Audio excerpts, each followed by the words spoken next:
നയനയ്ക്കു മുൻപേ നിനക്ക് വേണം മോളെ ഒരു കുഞ്ഞു പിറക്കാൻ. അതിനുവേണ്ടി നീ അനിയൊന്ന് സ്നേഹം അഭിനയിച്ചു നിൽക്ക്. നമ്മുടെ ലക്ഷ്യം നടന്നാ പിന്നെ അവനെ നമുക്ക് ഡിവോഴ്സ് ചെയ്യാലോ. അങ്ങനെ രേവതി മകളെ ഉപദേശിക്കുവാണ്. എത്ര ശ്രമിച്ചിട്ടും എനിക്ക് അവനെ സ്നേഹിക്കാൻ പറ്റുന്നില്ല അമ്മേ. അവനെ മാത്രമല്ല ഈ വീട്ടിലുള്ള ആരെയും എനിക്ക് ഒട്ടും ഇഷ്ടമല്ല. ഒരു കുഞ്ഞ് ജനിച്ചിട്ട് വേണം ആ കിളവനോട് സ്വത്ത് ചോദിക്കാൻ. അത് കഴിഞ്ഞാൽ അന്യ ഡിവോഴ്സ് ചെയ്താലും എനിക്ക് യാതൊരു പ്രശ്നവുമില്ല. അങ്ങനെ അനാമിക ഫോണിലൂടെ പറയുന്നത് ജാനകി കേൾക്കുന്നുണ്ട്. ഇപ്പോ കുഞ്ഞിനെ വെച്ച് വിലപേശാനാണ് തള്ളയുടെയും മോളുടെയും പദ്ധതി. ഇവൾക്ക് എന്റെ മോനോട് ഒരു തരി സ്നേഹമില്ലെന്ന് എനിക്കിപ്പോ ഉറപ്പായി. സ്വത്തിൽ മാത്രമാണ് ഇവളുടെ കണ്ണ്. ഇനി ഇവളുമാരെ വളരാൻ അനുവദിച്ചൂടാ. രണ്ടിനെയും പുകച്ച് പുറത്തു ചാടിക്കും ഈ ജാനകി എന്ന് മനസ്സിൽ തീരുമാനിച്ച ജാനകി അതിനുവേണ്ടി അനാമികയോട് സ്നേഹം അഭിനയിച്ച് നിൽക്കുവാണ്. പിന്നീട് അനാമികയുടെ അടുത്തേക്ക് വന്ന്, മോളെ, നിനക്കും എനിക്കും ഒരു കുഞ്ഞ് ജനിക്കാന് നിങ്ങളെക്കാൾ കൂടുതൽ ആഗ്രഹിക്കുന്നത് ഈ അമ്മയാണ്. അതുടനെ നടക്കും. അതിനുവേണ്ടി അമ്മ ചില നേർച്ചകളൊക്കെ നേർന്നിട്ടുണ്ട്. ഞാൻ പറയുന്നത് പോലെ മോൾ അനുസരിച്ച് നിന്നാലേ അനിമോന്റെ മനസ്സ് മാറി മോളെ ഇഷ്ടപ്പെടും എന്ന് ജാനകി പറഞ്ഞപ്പോ, അതെന്ത് നേർച്ചയാമ്മേ, പെട്ടെന്ന് ചെയ്തു തീർക്ക്, എനിക്ക് എന്നോടുള്ള ദേഷ്യം മാറട്ടെ എന്ന് പറയുവാണ് അനാമിക. അങ്ങനെ പെട്ടെന്ന് ഫലം കിട്ടണമെങ്കിലേ ഞാൻ മാത്രം വിചാരിച്ച പോരെ മോളെ, മോളുകൂടി വ്രതം എടുത്താലേ ശരിയാവൂ. ഒരാഴ്ച മോള് വ്രതം എടുത്ത് ഞാൻ പറയുന്നത് പോലെ ജീവിക്കണം, എന്നാലേ നേർച്ചയ്ക്ക് ഫലം കിട്ടൂ എന്ന് ജാനകി പറഞ്ഞു കൊടുക്കുന്നുണ്ട്. അയ്യോ അമ്മേ, വ്രതം എടുത്തൊന്നും എനിക്കത്ര ശീലമില്ല, അതുകൊണ്ട് എനിക്ക് വയ്യ അമ്മേ, അമ്മ തന്നെ എടുത്താൽ മതി വ്രതമൊക്കെ എന്നു പറഞ്ഞു നിൽക്കുവാണ് അനാമിക. അത് കേട്ട് ദേവിയാനി അങ്ങോട്ട് വരുന്നുണ്ട്. മോളെ, ഒരാഴ്ചത്തെ കാര്യമല്ലേ ഉള്ളൂ, നിനക്കും എനിക്കും വേണ്ടിയല്ലേ മോള് വ്രതം എടുക്കുന്നേ. ജാനകി, വ്രതം എടുക്കാൻ മോൾക്ക് സമ്മതമാണ്. ഞാൻ പറഞ്ഞു മനസ്സിലാക്കിക്കൊള്ളാം മോളെ. അനി എല്ലാം മറന്ന് നിന്നെ സ്നേഹിക്കാൻ പോവാ എന്നൊക്കെ ദേവിയാനി പറഞ്ഞപ്പോ അനാമിക വ്രതമെടുക്കാമെന്ന് സമ്മതിക്കുന്നുണ്ട്. അനാമിക ഇങ്ങനെ തിന്നും കുടിച്ചും ജീവിക്കുമല്ലേ, സ്വന്തം അമ്മായിയമ്മയുടെ കയ്യിൽ നിന്ന് തന്നെ അവൾക്ക് പണി കിട്ടണം. അങ്ങനെ ദേവിയാനി ആലോചിക്കുന്നുണ്ട്. പിന്നീട് അനാമിക റൂമിൽ റെസ്റ്റ് എടുക്കുന്നത് കണ്ടുകൊണ്ട് ജാനകി എത്തുകയാണ്. നീ എന്തിനാ അനാമിക മോളെ അനിയുടെ റൂമിൽ കയറിയിരിക്കുന്നേ? നിനക്ക് വ്രതം ഉള്ളതല്ലേ? ഒരാഴ്ച സമയത്തേക്ക് നീ ഈ റൂമിന്റെ പരിസരത്ത് പോലും വരാൻ പാടില്ല, കടക്ക് പുറത്ത് എന്നു പറഞ്ഞ് ജാനകി അനാമികയെ പുറത്താക്കുകയാണ്. അമ്മേ, അപ്പൊ ഞാൻ എവിടെ പോയി റെസ്റ്റ് ചെയ്യും? വ്രതം എടുത്തിട്ടുണ്ടെന്ന് കരുതി എനിക്ക് ഉറങ്ങണ്ടേ എന്ന് അനാമിക ചോദിക്കുമ്പോ, നിനക്ക് കഴിയാനേ ഞാൻ പ്രത്യേകം മുറി ഏർപ്പാടാക്കിയിട്ടുണ്ട്. നയന മോളെ, നിന്നെ കല്യാണം കഴിച്ച് ആദർശ് കൂട്ടിക്കൊണ്ടു വന്ന ദിവസം മോൾ ആദ്യം താമസിച്ചത് സ്റ്റോർ റൂമിലല്ലേ? ആ സ്റ്റോർ റൂം അനാമിക മോൾക്ക് തുറന്നു കൊടുത്തേക്ക്. അവിടെയാണ് ഇനി ഒരാഴ്ച ഇവള് താമസിക്കാൻ പോകുന്നേ. അങ്ങനെ ജാനകി പറഞ്ഞത് കേട്ട് അനാമിക ആകെ ഷോക്കായി നിൽക്കുവാണ്. എന്ത് സ്റ്റോർ റൂമോ? എന്നെ കൊണ്ടൊന്നും പറ്റില്ല അവിടെ പോയി കിടക്കാൻ. അവിടെ AC ഉണ്ടോ? എനിക്കാണെങ്കിൽ AC ഇല്ലാതെ ഉറക്കം വരില്ലമ്മേ എന്നു പറഞ്ഞ് അവിടെ തന്നെ നിൽക്കുവാണ് അനാമിക. AC യോ? അതിനകത്ത് നല്ലൊരു ഫാൻ പോലും ശരിയായിട്ട് വർക്ക് ചെയ്യുന്നില്ല. പിന്നെ വ്രതം എടുക്കുന്നവർക്ക് ഇതിന്റെ ഒന്നും ആവശ്യമില്ല അനാമിക മോളെ. യാതൊരു സുഖസൗകര്യങ്ങളും ഒരാഴ്ച പാടില്ലെന്നാ നിയമം.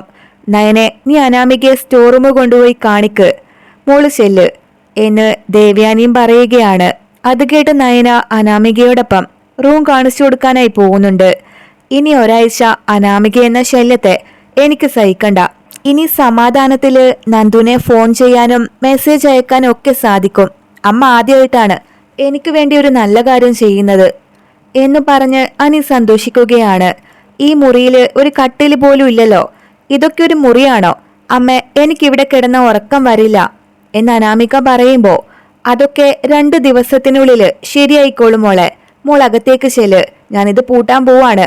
മോൾക്ക് കഴിക്കാനുള്ളതൊക്കെ ഇങ്ങോട്ട് കൊണ്ടുവരാം എന്ന് പറഞ്ഞു ജാനകി സ്റ്റോർ റൂമിൽ പൂട്ടിയിട്ട് പോവാണ്. അനാമിക അതിനകത്ത് വെച്ച് തന്റെ അച്ഛനെ കോൾ ചെയ്യുന്നുണ്ട്. അച്ഛ, വ്രതമാണെന്നൊക്കെ പറഞ്ഞ് എന്നെ ഇവിടെ പൂട്ടിയിട്ടിരിക്കുവാണ്.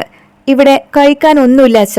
ഞാൻ ഇതിനകത്ത് കിടന്ന് ശ്വാസം മുട്ടി ചത്തുപോവെന്നാ തോന്നേ എന്ന് അനാമിക പറയുമ്പോ, മോൾ സങ്കടപ്പെടാതിരിക്ക്, ഞാനിപ്പോ തന്നെ മോൾക്ക് ആവശ്യമുള്ള ഫുഡും വാങ്ങിച്ചുകൊണ്ട് അങ്ങോട്ട് വരുന്നുണ്ട് എന്നു പറഞ്ഞ് വേണു ഫോൺ വയ്ക്കുകയാണ്. ജാനകി, നീ അനാമിക മോൾക്ക് കഴിക്കാനൊന്നും കൊടുത്തില്ലേ? സമയമായില്ലേ എന്ന് ദേവയാനി ചോദിക്കുമ്പോ, അവൾക്ക് കഴിക്കാനുള്ള കഞ്ഞി റെഡിയായിക്കൊണ്ടിരിക്കുവാണ്, ഇപ്പൊ കൊടുത്തയക്കാം എന്ന് പറയുവാണ് ജാനകി. ജാനകി അത് അനാമികയ്ക്ക് കൊടുക്കുമ്പോ വേണു ചിക്കനും വാങ്ങിച്ചുകൊണ്ട് അങ്ങോട്ടേക്ക് വരുവാണ്. ഇതാ മോളെ, നിനക്കിഷ്ടമുള്ള ചിക്കൻ ഫ്രൈയും പൊറോട്ടയുമാണ് എന്നു പറഞ്ഞ വേണു അത് അവൾക്ക് കൊടുക്കാനായി പോവുകയാണ്. പക്ഷെ ജാനകി വന്ന് അയാളെ തടയുന്നുണ്ട്. നിങ്ങളൊരു അച്ഛനാണോ? എന്താ വേണു ഇത്? മകളോട് ഇത്തിരിയെങ്കിലും സ്നേഹം ഉണ്ടായിരുന്നെങ്കിൽ നിങ്ങൾ ഇങ്ങനെ ചെയ്യുമായിരുന്നോ എന്ന് ജാനകി ചോദിക്കുമ്പോ അതിന് ഞാൻ എന്ത് ചെയ്തെന്നാ ജാനകി പറയുന്നേ? എന്റെ മകള് വിശന്നപ്പോ അവൾക്ക് ചിക്കനും പൊറോട്ടയും വാങ്ങിച്ചു കൊടുത്തു. അതിത്ര വലിയ തെറ്റാണോ എന്ന് ചോദിക്കുവാണ് വേണു. അനാമിക മോള് ഒരു കുഞ്ഞു പിറക്കാൻ വേണ്ടി വ്രതം നോറ്റിയിരിക്കുന്ന കാര്യം നിങ്ങൾക്കറിയില്ലേ വേണു? ആ സമയത്താണോ നിങ്ങളുടെ ഒരു പൊറോട്ടയും ചിക്കനും? ഒരാഴ്ചത്തേക്ക് നോൺ വെജ് ഒന്നും ഇവൾക്ക് കഴിക്കാൻ പറ്റില്ല. വ്രതം തെറ്റിച്ചാലേ അതിന്റെ ദോഷം ഈ കുടുംബത്തിന് തന്നെ ആയിരിക്കും. പിന്നെ അനാമിക മോൾക്ക് ഒരിക്കലും ഒരു കുഞ്ഞു പിറക്കില്ല എന്ന് ജാനകി പറയുന്നുണ്ട്. അത് കേട്ട് വേണു ആകെ ഭയന്ന് നിൽക്കുവാണ്. വേണ്ട, സങ്കടപ്പെടേണ്ട കാര്യമൊന്നുമില്ല. നിങ്ങൾ കൊണ്ടുവന്ന ചിക്കനും പൊറോട്ടയും കഴിക്കാന് ഇവിടെ വേറെയും ആൾക്കാരുണ്ടല്ലോ. നയനമോളെ, നീ ഇത് വാങ്ങി ആദർശിനും നവ്യമോക്കും ഒക്കെ കൊടുക്ക്, എന്നിട്ട് മോളും കഴിച്ചോ. അനാമികയ്ക്ക് ഇപ്പൊ ഇതിന്റെ ആവശ്യമില്ല എന്ന് ദേവയാനി പറഞ്ഞപ്പോ നയന അത് വാങ്ങിച്ചുകൊണ്ട് പോവുകയാണ്. ശേഷം അത് നവ്യക്കും ആദർശിനൊക്കെ എടുത്തു കൊടുക്കുന്നുണ്ട്. അതൊക്കെ കണ്ട് ഒന്നും ചെയ്യാനാവാതെ നിൽക്കുവാണ് അനാമിക. വിശന്ന് വലഞ്ഞപ്പോ ജാനകി കൊടുത്ത രുചിയില്ലാത്ത കഞ്ഞിയെടുത്ത് അവൾ കഴിക്കുന്നുണ്ട്. അവൾക്ക് അങ്ങനെ തന്നെ വേണം നയനെ. ഇവിടത്തെ നല്ല ഭക്ഷണം കഴിച്ച് ജീവിച്ചില്ലേ, ഇനി കുറച്ച് അനുഭവിക്കട്ടെ. ആ സ്റ്റോർ റൂമില് കൊതുകുകടി കൊണ്ട് അവളുടെ ഉറക്കം തന്നെ ഇല്ലാതാവണം എന്ന് നവ്യ പറയുമ്പോ അങ്ങനെയൊന്നും പറയല്ലേ ചേച്ചി, പാവം അനാമിക. അവൾക്ക് ഇതൊന്നും ശീലം ഉണ്ടാവില്ല, വലിയ വീട്ടിൽ വളർന്നവളല്ലേ എന്ന് നയന പറയുകയാണ്. അങ്ങനെ വേറെ വഴിയില്ലാത്തോണ്ട് അനാമിക സ്റ്റോർ റൂമില് അവിടെ തന്നെ കഴിച്ചു കൂടുവാണ്. അടുത്ത ദിവസം രാവിലെ തന്നെ ജാനകി അനാമികയെ വിളിച്ചുണർത്തുന്നുണ്ട്. നയനമോളാണ് എല്ലാ ദിവസവും ഇവിടെ കോലം വരയ്ക്കുന്നവള്. ഇന്ന് നീയാണ് അനാമികെ കോലം വരക്കാൻ പോകുന്നത്. നിനക്കറിയുന്നത് പോലെ ഇടാൻ നോക്ക് എന്ന് ജാനകി പറഞ്ഞപ്പോ അനാമിക പൊടിയെടുത്തോണ്ട് വന്ന് എന്തൊക്കെയോ വരച്ച് കാണിക്കുവാണ്. അത് കണ്ട് മുത്തശ്ശൻ വന്ന് ഇതൊക്കെ ഒരു കോലാണോ അനാമികെ? എന്റെ നയനമോളെ കണ്ടു പഠിക്ക്. അവൾക്ക് 2 മിനിറ്റ് മതി നന്നായിട്ട് കോലമിടാൻ. അനാമിക മോള് അങ്ങോട്ട് മാറി നിൽക്ക്. നയനമോള് വന്ന് ഇതൊക്കെ മായ്ച്ചു കളഞ്ഞ് നന്നായിട്ട് ഒരു കോലം വരച്ച് കാണിക്ക് എന്ന് മുത്തശ്ശൻ കൽപ്പിക്കുവാണ്. അത് കേട്ട് അനാമിക നല്ല ദേഷ്യത്തില് അകത്തേക്ക് ഓടി പോകുന്നുണ്ട്. പിന്നീട് ഡൈനിങ് ടേബിളിനടുത്ത് വന്നിരുന്ന് ആഹാരം എടുത്ത് കഴിക്കാൻ നോക്കുവാണ് അനാമിക. പക്ഷെ അപ്പോഴേക്കും ദേവയാനി വന്ന് അവളെ തടഞ്ഞു നിർത്തുന്നുണ്ട്. അത് പറ്റില്ല, മോൾ എഴുന്നേൽക്ക്. ഡൈനിങ് ടേബിളിനടുത്ത് വന്നല്ല ഭക്ഷണം കഴിക്കുന്നത്. ഇവിടെ വെച്ച് കഴിക്കാൻ പാടില്ല. തറയിലിരുന്ന് വേണം മോൾ ഇനി ഭക്ഷണം കഴിക്കാൻ എന്ന് ദേവയാനി ആവശ്യപ്പെടുവാണ്. അയ്യോ വല്ലമ്മേ, വ്രതമുണ്ടെന്ന് കരുതി എനിക്ക് തറയിലിരുന്ന് ഭക്ഷണം കഴിക്കാനൊന്നും പറ്റില്ല. ഇതൊന്നും ശരിയാവില്ല എന്ന് അനാമിക പറഞ്ഞപ്പോ ജാനകിയും ദേവയാനിയും നിർബന്ധിച്ച് അനാമികയെ തറയിലിരുത്തി ഫുഡ് കഴിപ്പിക്കുവാണ്. എടി, നീ എന്തൊക്കെ വ്രതം എടുത്താലും എന്റെ മോൻ നിന്നെ സ്നേഹിക്കാനൊന്നും പോകുന്നില്ല. നിന്നെ ഒരു പാഠം പഠിപ്പിക്കാൻ വേണ്ടിയാണ് ഞാൻ നിന്നെ കൊണ്ട് ഇതൊക്കെ ചെയ്യിക്കുന്നേ. അനിയെയും നിന്നെയും തമ്മിൽ എങ്ങനെ തെറ്റിക്കാമെന്നാ ഇനി എന്റെ ഉദ്ദേശം എന്നൊക്കെ ജാനകി മനസ്സിൽ പറയുന്നുണ്ട്. പിന്നീട് ദേവയാനി ഒരു മൊബൈൽ പർച്ചേസ് ചെയ്ത് അവിടേക്ക് വരുവാണ്. ഇതാർക്കാ അമ്മേ ഈ മൊബൈല്? അമ്മയ്ക്കാണോ എന്ന് ആദർശ് ചോദിക്കുമ്പോ അല്ലടാ, ഇത് നിന്റെ ഭാര്യയ്ക്ക് വേണ്ടി വാങ്ങിയതാണ്. അവളല്ലേ ഓഫീസിൽ പോകുന്നത്. അത്ര വിലപിടിപ്പുള്ള ഫോണൊന്നും അല്ലല്ലോ അവളുടെ കയ്യിലുള്ളത്. നമ്മുടെ സ്റ്റാൻഡേർഡിനനുസരിച്ചുള്ള ഫോൺ അവളുടെ കയ്യിൽ ഇനി വേണം. ഇനി ഈ ഫോൺ ആയിരിക്കണം നിന്റെ ഭാര്യ ഉപയോഗിക്കാൻ പോകുന്നത്. എത്ര ക്ലയൻസ് വരുന്നതാ ഓഫീസില് എന്നൊക്കെ ദേവയാനി പറഞ്ഞത് കേട്ട് ആദർശിന് നല്ല സന്തോഷാവുന്നുണ്ട്. എനിക്ക് മനസ്സിലായി, അവള് ജ്വല്ലറി ഡിസൈൻ ചെയ്തത് മുതല് അമ്മയ്ക്ക് അത് ഒരുപാട് ഇഷ്ടമായല്ലേ. അതുകൊണ്ടല്ലേ അമ്മ ഇങ്ങനെ ഒരു സർപ്രൈസ് നയനക്ക് കൊടുക്കുന്നേ. ഈ പ്രസന്റ് അവൾക്ക് ഒരുപാട് ഇഷ്ടമാവും അമ്മേ. അവള് എത്ര കോടി ലാഭമാണ് നമ്മുടെ ജ്വല്ലറിക്ക് ഉണ്ടാക്കി കൊടുത്തേ. അപ്പൊ ഇതൊന്നും കൊടുത്താൽ മതിയാവില്ല അമ്മേ. എന്നാലും ഞാൻ ഇപ്പൊ തന്നെ അവളെ വിളിക്കാം എന്ന് പറഞ്ഞ് ആദർശ് പോവുകയാണ്. ഈ ഫോണില് എന്റെ നമ്പർ ആയിരിക്കണം ആദ്യം സേവ് ചെയ്യേണ്ടത്. നമ്പർ ഡയൽ ചെയ്തതിനു ശേഷം അമ്മ എന്ന് സേവ് ചെയ്ത് വയ്ക്കുന്നുണ്ട്. ആ സമയത്ത് അനാമിക അങ്ങോട്ടേക്ക് കടന്നു വരുവാണ്. ഇതാർക്കാ വല്യമ്മേ പുതിയ ഫോൺ? ഇതിന് എന്ത് വില വരും? കണ്ടിട്ട് നന്നായിട്ടുണ്ടല്ലോ എന്ന് അനാമിക ചോദിക്കുമ്പോ ഇതിന് ഒരു 5 ലക്ഷമെങ്കിലും ആയി കാണും. ഞാൻ വിലയൊന്നും നോക്കാൻ പോയില്ല, അതങ്ങ് വാങ്ങിച്ചു എന്ന് പറയുവാണ് ദേവയാനി. എനിക്കറിയാം വല്യമ്മ ഇത് എനിക്ക് വേണ്ടി വാങ്ങിച്ചതാണെന്ന്. ഞാൻ കുറെ നാളായി വിചാരിക്കുന്നു എന്റെ പഴയ ഫോൺ മാറ്റി പുതിയതൊന്ന് വാങ്ങിക്കാൻ. എന്തായാലും എന്റെ മനസ്സറിഞ്ഞ വല്യമ്മ വില കൂടിയ ഫോൺ തന്നെ വാങ്ങിച്ചു വച്ചല്ലോ. ഇങ്ങ് തന്നേക്ക് വല്യമ്മ എന്നു പറഞ്ഞ അനാമിക തന്റെ കൈ നീട്ടുകയാണ്. അയ്യോ സോറി അനാമിക മോളെ, ഇത് നിനക്ക് വേണ്ടി വാങ്ങിയതല്ല, നയനക്ക് വാങ്ങിയതാണ്. അവളല്ലേ ഇപ്പൊ ഓഫീസിലേക്ക് പോകുന്നേ. അത്ര നല്ല ഫോണൊന്നുമല്ല അവളുടെ കയ്യിലുള്ളത്. അവളല്ലേ ഡിസൈൻ വരക്കുന്നതും ക്ലയൻസിനെ ഡീൽ ചെയ്യുന്നതും ഒക്കെ. അതിന്റെ നേട്ടം നമ്മുടെ കമ്പനിക്ക് തന്നെയല്ലേ. അപ്പോ അവൾക്കാണ് നിന്നേക്കാൾ കൂടുതൽ ഈ ഫോൺ ആവശ്യമുള്ളത്.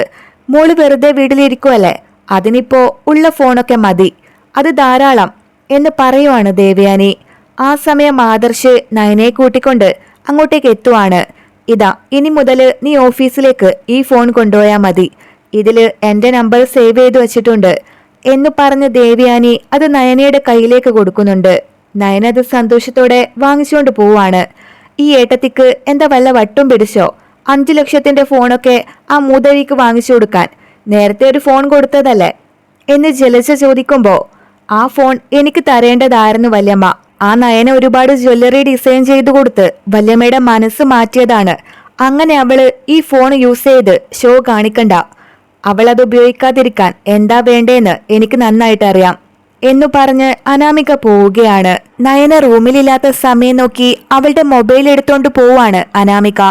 ഇത് ബക്കറ്റ് വെള്ളത്തിൽ ഇട്ടുവെക്കാം, അവൾ ഇത് കാണാതെ ഭ്രാന്ത് പിടിച്ചു നടക്കട്ടെ. വിലപിടിപ്പുള്ള ഫോണായതുകൊണ്ട് ഇത് നഷ്ടപ്പെടുത്തിയതില് വല്യമ്മ തന്നെ അവളെ വച്ചേക്കില്ല എന്നു പറഞ്ഞ അനാമിക ആ മൊബൈല് ബക്കറ്റ് വെള്ളത്തിലേക്ക് ഇടുവാണ്. അപ്പോഴേക്കും ജാനകി അവളുടെ കയ്യില് ബലമായി പിടിക്കുന്നുണ്ട്. എടി അനാമികെ, എന്ത് കൊള്ളരുതായ്മയാണ് നീ ചെയ്യാൻ പോകുന്നേ? ഏട്ടത്തിയുടെ മരുമകൾക്ക് വാങ്ങിക്കൊടുത്ത ഫോണല്ലേ, അത് നീ എന്തിനാടി വെള്ളത്തിൽ മുക്കുന്നേ? അതും വ്രതം എടുത്തിരിക്കുന്ന ഈ സമയത്ത് നിനക്കെന്താ വട്ടുപിടിച്ചോ? നയനയുടെ ഫോണല്ല നിന്റെ ഫോണാ ഇല്ലാതാക്കേണ്ടത്. ഈ ഫോൺ വെച്ചല്ലേ നീ രേവതിയെയും വേണുവിനെയും വിളിച്ച് ഈ കുടുംബം ഇല്ലാതാക്കാൻ നോക്കുന്നേ. ആ ഫോണിങ് താടി, നീ ഇനി ഈ ഫോൺ ഉപയോഗിക്കേണ്ട എന്ന് പറഞ്ഞ് ജാനകി അനാമികയുടെ ഫോൺ പൊട്ടിച്ചു കളയാനായി പോവുകയാണ്. എന്നാൽ ആ സമയത്ത് ദേവയാനി ഓടി വന്ന് ജാനകിയെ പിടിച്ചു മാറ്റുകയാണ്. ജാനകി വേണ്ട, അനാമികയുടെ ഫോൺ അവൾക്ക് തന്നെ തിരിച്ചു കൊടുത്തേക്ക്. അവള് നയനയുടെ ഫോൺ വെള്ളത്തിലിട്ടാലൊന്നും അത് പൊട്ടാൻ പോകുന്നില്ല, അത് നശിച്ചും പോവില്ല. അത്ര ലോക്കൽ ഫോണൊന്നും അല്ല അത്. ഇവളെന്താ വിചാരിച്ചിരിക്കുന്നേ? അനാമിക എന്താണെന്ന് വെച്ചാൽ കാണിക്കട്ടെ. അതൊന്നും ഈ ദേവയാനി ജീവിച്ചിരിക്കുമ്പോ ഈ വീട്ടിൽ നടക്കാൻ പോകുന്നില്ല എന്ന് ദേവയാനി അതിന് മറുപടി കൊടുക്കുവാണ്. എനിക്കൊരു അബദ്ധം പറ്റിപ്പോയതാ, വല്യമ്മയും അമ്മയും ഒക്കെ എന്നോട് ക്ഷമിച്ചേ പറ്റൂ, ഇക്കാര്യം വീട്ടിൽ ആരെ അറിയിക്കല്ലേ എന്നൊക്കെ പറഞ്ഞ് കരയുവാണ് അനാമിക. നന്ദു ആ വീട്ടിലേക്ക് വരികയാണ്. ചേച്ചി എനിക്ക് പോസ്റ്റിംഗ് ആയി. ഏത് സ്റ്റേഷനിലാണെന്നറിയോ? ഇവിടുത്തെ സ്റ്റേഷനിലാ ചേച്ചി എന്ന് നന്ദു പറയുമ്പോ, സത്യാണോ മോളെ? നിനക്ക് ദൂരെ എവിടെങ്കിലും പോസ്റ്റിംഗ് ആവോ എന്നാ? അതോർത്ത് ഞങ്ങൾ ടെൻഷൻ അടിച്ചിരിക്കുമായിരുന്നു. ഇപ്പോഴാ ഒന്ന് ആശ്വാസമായത്. നീ ഇരിക്ക്, ഫുഡ് കഴിച്ചിട്ട് പോയാൽ മതി എന്ന് നവ്യ പറയുന്നുണ്ട്. അതൊന്നും വേണ്ട ചേച്ചി, ഇനി ഞാൻ ഇവിടെ തന്നെ കാണുമല്ലോ. അനിയില്ലേ ഇവിടെ, ഞാൻ അവനെ കണ്ടിട്ട് വരാം എന്ന് പറഞ്ഞ് നന്ദു അനാമികയുടെ മുറിയിലേക്ക് പോകുന്നുണ്ട്. അത് കണ്ട് അനാമിക അവിടെ സംസാരം തടയാനായി മുറിയിലേക്ക് ചെല്ലുന്നത് ദേവയാനി കണ്ടോണ്ട് വരുന്നുണ്ട്. അനാമികയോട് എത്ര പ്രാവശ്യം പറയണം, വ്രതം കഴിയുന്നതുവരെ നിനക്ക് അനിയുടെ മുറിയിലേക്ക് പ്രവേശിക്കാൻ പറ്റില്ല. അനിക്കും നന്ദുവിനും ഇന്നൊരുപാട് സംസാരിക്കാനുണ്ടാവും, നീ ഇപ്പൊ അവരെ ശല്യം ചെയ്യണ്ട എന്നു പറഞ്ഞ് ദേവയാനി അവളെ വിലക്കുവാണ്. അങ്ങനെ ഒന്നും ചെയ്യാനാവാതെ അനാമിക തന്റെ അമ്മയെ കോൾ ചെയ്ത് ഇതൊക്കെ പറഞ്ഞു കൊടുക്കുവാണ്. അമ്മ, ആ നന്ദു വന്നിട്ടുണ്ട്, അവളെ ഈ നാട്ടിലെ SI ആയാണ് ചാർജ് എടുക്കാൻ പോകുന്നത്. അപ്പോ ആദ്യം തെളിയിക്കാൻ പോകുന്നത് നമ്മുടെ അച്ഛന്റെ കേസ് തന്നെയായിരിക്കും, ആ ചീറ്റിംഗ് കേസ്. അതോടെ അച്ഛൻ എത്ര പേർക്ക് കാശ് കൊടുക്കാനുണ്ടെന്ന് അനന്തപുരിക്കാരറിയില്ലേ അമ്മേ എന്നൊക്കെ അനാമിക ചോദിക്കുമ്പോ, അത് സത്യമാണ് മോളെ. നന്ദു SI ആയി വന്ന വേണുവേട്ടന്റെ കേസായിരിക്കും ആദ്യം എടുക്കാൻ പോകുന്നേ. അതുകൊണ്ട് ഉടനെ തന്നെ വേണുവേട്ടനെ എങ്ങോട്ടെങ്കിലും മാറ്റി താമസിപ്പിക്കണം, അല്ലെങ്കിൽ ഈ കുടുംബം മൊത്തം നാണം കെടും. മോൾ ഏതായാലും ആ അനിയുടെയും നന്ദുവിന്റെയും സംസാരം ഉണ്ടല്ലോ, അത് ശ്രദ്ധിച്ച് കേട്ടിട്ട് വാ. അവരുടെ പദ്ധതി എന്താണെന്ന് അറിയാലോ എന്ന് പറഞ്ഞ് രേവതി അനാമികയെ പറഞ്ഞയക്കുന്നുണ്ട്. ഉടനെ അനാമിക അനിയുടെ മുറിയുടെ വാതിൽക്കൽ വന്ന് ഒളിഞ്ഞു നോക്കുവാണ്. നന്ദു, ഇത് നിനക്ക് വേണ്ടി ഞാൻ വാങ്ങിച്ചു വെച്ച ചെറിയൊരു ഗിഫ്റ്റാണ്. ഇത് നിനക്ക് ഇതുവരെ തരാൻ പറ്റിയില്ല, ആ അനാമിക കാരണം. ഈ മോതിരം നിനക്ക് ഇഷ്ടമായോന്നറിയില്ല, ഞാനിത് ഇഷ്ടമായിട്ടില്ലെങ്കിലും എന്റെ കയ്യിലിട്ട് തരാൻ പോവാ എന്ന് പറഞ്ഞാനി അതെടുക്കുവാണ്. അയ്യോ വേണ്ട അനി, നിന്റെ ഭാര്യയില്ലേ ആ അനാമിക, അവളെങ്ങാനും കണ്ടോണ്ട് വന്നാ പിന്നെ അത് മതി പ്രശ്നം ഉണ്ടാക്കാനായിട്ട് എന്ന് നന്ദു പറയുമ്പോ, ആ അനാമിക എന്ന ശല്യം ഒരാഴ്ചത്തേക്ക് ഇങ്ങോട്ട് വരില്ല നന്ദു, അവൾക്ക് വ്രതമാണ്, അതുകൊണ്ട് ഒരു പ്രശ്നം ഉണ്ടാവില്ല നീ ധൈര്യമായിട്ട് കൈ നീട്ട് എന്ന് അനി പറയുമ്പോ നന്ദു ആ കൈ നീട്ടുകയാണ്. അങ്ങനെ അനി നന്ദുവിന്റെ വിരലില് ആ മോതിരം അണിയിച്ചു കൊടുക്കുന്നുണ്ട്. എന്താ നന്ദു, നിനക്കിത് ഇഷ്ടമായോ എന്ന് അനി ചോദിക്കുമ്പോ ഒരുപാട് നന്നായിട്ടുണ്ട് അനി, അല്ലെങ്കിലും നിന്റെ സെലക്ഷൻ സൂപ്പർ അല്ലേ, ആ അനാമിക ഒഴിച്ച് എന്ന് നന്ദു പറയുന്നത് കേട്ട് അനാമിക ആകെ കലിതുള്ളി നിൽക്കുവാണ്. SI ആയിപ്പോയി, ഇല്ലെങ്കില് അകത്ത് കയറി അവളുടെ ചെകിടടിച്ച് പൊട്ടിക്കാൻ എനിക്കറിയാഞ്ഞിട്ടല്ല, ഇനി പഴയതുപോലെ അവളെ വിരട്ടി പേടിപ്പിച്ചു നിർത്താനൊന്നും എനിക്ക് പറ്റില്ലല്ലോ. കല്യാണം കഴിഞ്ഞിട്ട് ഒരു തരി സ്വർണ്ണ എനിക്ക് വാങ്ങി തരാത്തവനാ ദുഷ്ടൻ. എന്നിട്ട് കാമുകിക്ക് സ്വർണ്ണമോതിരം വാങ്ങി ഇട്ടുകൊടുത്തിരിക്കുന്നു. ഇവൻ എന്താ ചെയ്യേണ്ടതെന്ന് എനിക്ക് നന്നായിട്ട് അറിയാം. ആ മോതിരം അവളുടെ കയ്യിൽ നിന്ന് കളഞ്ഞു പോവണം. ഈശ്വര, അങ്ങനെ സംഭവിച്ചാൽ മതിയായിരുന്നു എന്നൊക്കെ അനാമിക അവളെ ശപിക്കുവാണ്. പിന്നീട് നന്ദുവിന് കൊടുക്കാനായി ജാനകി പായസം ഉണ്ടാക്കുന്നുണ്ട്. അത് കണ്ടുകൊണ്ട് അനാമിക വരുവാണ്. ഇതെന്താ പാൽപായസത്തിന്റെ മണം അങ്ങ് മുറ്റം വരെ ഉണ്ടല്ലോ, സഹിക്കാൻ പറ്റുന്നില്ലാമേ, പെട്ടെന്നൊരു ഗ്ലാസ് പായസം കുടിച്ചിട്ട് തന്നെ കാര്യം എന്ന് പറഞ്ഞ അനാമിക പായസം കോരിയെടുക്കാൻ നോക്കുവാണ്.